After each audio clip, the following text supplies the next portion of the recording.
CPR എങ്ങനെ കൊടുക്കാന്നുള്ളത്.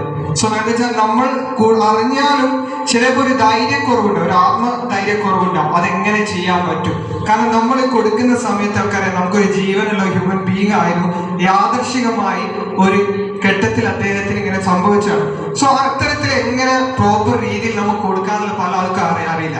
So ഇന്നത്തെ നമ്മൾ മെയിൻ ക്ലാസ് അതിൽ പ്രൊവൈഡ് ചെയ്യുന്നത് ഇത് ഓരോ കാര്യങ്ങളും CPR കൊടുക്കുക, അതെങ്ങനെ അതിന്റെ ഒരു പ്രോപ്പർ രീതി സയന്റിഫിക് ആയിട്ട് എങ്ങനെ കൊടുക്കാൻ പറ്റും എന്നുള്ളതാണ്. അതിന് നിങ്ങൾ ഓരോ ഇൻഡിവിജ്വൽ, നിങ്ങളൊക്കെ ഭാവി തലമുറ വിദ്യാർത്ഥികളാണ്, നിങ്ങൾക്ക് സോഷ്യൽ കമ്മിറ്റ്മെന്റ് ഉള്ള ഓരോരുത്തരാണ് നമ്മുടെ മുന്നിൽ ഓരോ വിദ്യാർത്ഥികളെ സംബന്ധിച്ചു. സോ അതിനെക്കുറിച്ച് നിങ്ങൾക്കൊരു അവയർനെസ് ഉണ്ടാകുക, അതാണ് നമ്മുടെ ഈ പ്രോഗ്രാമിന്റെ മെയിൻ ആയിട്ട് നമ്മൾ ഹൈലൈറ്റ് ചെയ്യാൻ ഉദ്ദേശിച്ചത്. അതേപോലെ നമ്മളെല്ലാം വീടുകളിലെല്ലാം കുട്ടികൾ പലതരത്തിലുള്ള കുട്ടികളൊക്കെ കാര്യങ്ങളുണ്ട്. സോ അൺഫോർച്യുനേറ്റ്ലി എന്തെങ്കിലുമൊക്കെ കാര്യങ്ങളൊക്കെ ഭക്ഷണമൊക്കെ കഴിച്ചു കഴിഞ്ഞാൽ ഇങ്ങനെ സ്റ്റെക്ക് ആയോ അങ്ങനത്തെ കാര്യങ്ങളൊക്കെ വരുന്നുണ്ട്.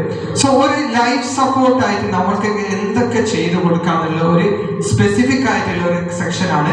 സോ നമുക്കിവിടെ നമ്മൾ 2 ട്രെയിനേഴ്സായി നമുക്കുള്ള നമ്മുടെ BLSലെ ഇൻസ്ട്രക്ടർ മെയിൻ ഹെഡായ Munir sir. So unfortunately Munir സാറിന് യാദർശികമായിട്ട് ഒരു എമർജൻസി ഉള്ളതുകൊണ്ടാണ് അദ്ദേഹത്തിന് എത്താൻ പറ്റുന്നത്. സോ അതിനായാലും നമ്മുടെ ബിജു സാറിനെ സംബന്ധിച്ച് പറയുകയാണ്, നമ്മുടെ തൊട്ടടുത്തുള്ള പനങ്ങാട് പ്രദേശത്തിലെ വ്യക്തിയാണ്. ആസ്ട്രോമിംസിൽ 4 വർഷത്തിൽ എക്സ്പീരിയൻസ് ആണ്. അദ്ദേഹം തന്നെ ഇൻഡിവിജ്വലായി ഈ ബേസിക് ലൈഫ് സപ്പോർട്ടിന്റെ വീഡിയോ ക്ലാസും കാര്യങ്ങളൊക്കെ പ്രൊവൈഡ് ചെയ്യുന്നതാണ്. സോ കൂടുതൽ